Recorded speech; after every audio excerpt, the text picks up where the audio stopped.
I'm joined now by Yuka Roya from the Business Desk. Hi there, Yuka. The Hi, global economic picture seems to be looking a little bit better than we'd thought. That's at least what the World Bank thinks. Well, the World Bank has released its Global Economic Prospects report, which comes out twice a year, with an upgraded outlook for this year's global growth, having previously predicted back in January that it would slow down for a third consecutive year.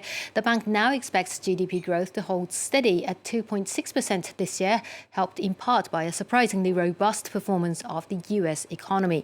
The World Bank is, however, warning that growth still remains well below pre-pandemic levels and is affecting the world's poorest economies that are still grappling with inflation and high debt. But for more, we can cross now to Washington to speak with Ayhan Kose, the World Bank's Deputy Chief Economist and Director of the Prospects Group there. Ayhan, thank you for joining us. Thank you.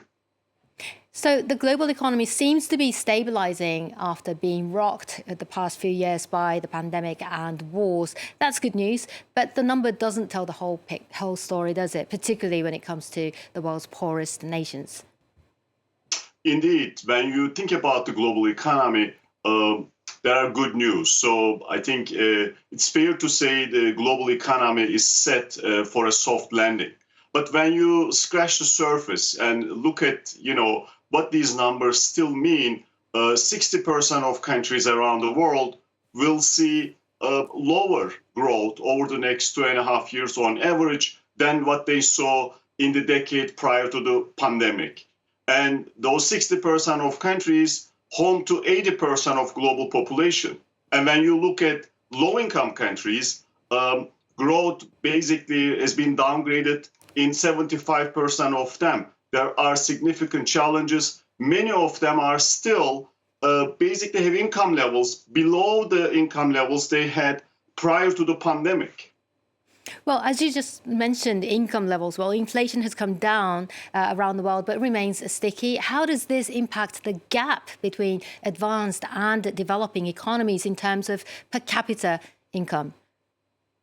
Yes, when you look at per capita income, of course, we would like to see these developing countries to deliver higher growth rates, higher per capita income growth rates, so they get to the income levels of advanced economies. But that hasn't been happening for many of these economies. In fact, when you take out China and India, these are, economies that are delivering high, robust growth for an extended period of time. You see for many emerging market developing economies, there is not much convergence in terms of getting closer to the income levels of advanced economies.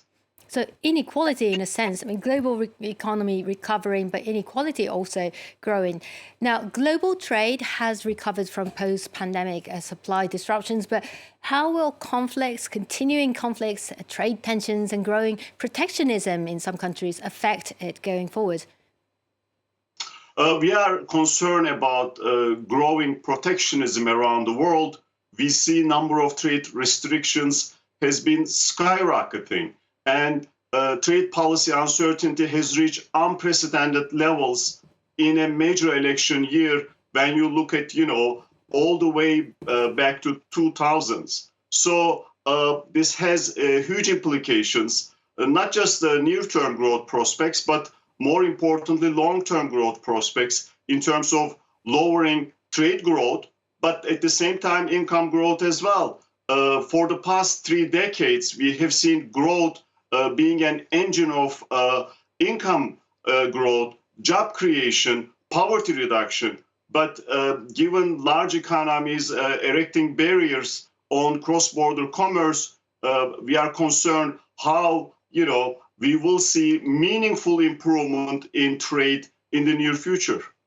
Now, speeding up the energy transition is key to meeting climate goals for the world. Yet, as you mentioned, trade imbalance has led to large economies like the US and the EU taking aim at things like Chinese green tech exports. So these trade restrictions, how would the increased trade restrictions impact the global recovery and also the efforts to fight climate change?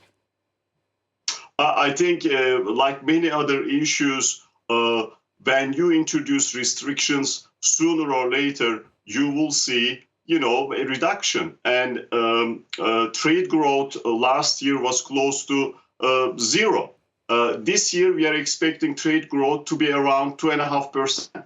But that number is still half of what we saw on average in the decade prior to the pandemic. So there is trade weakness out there. When it comes to climate,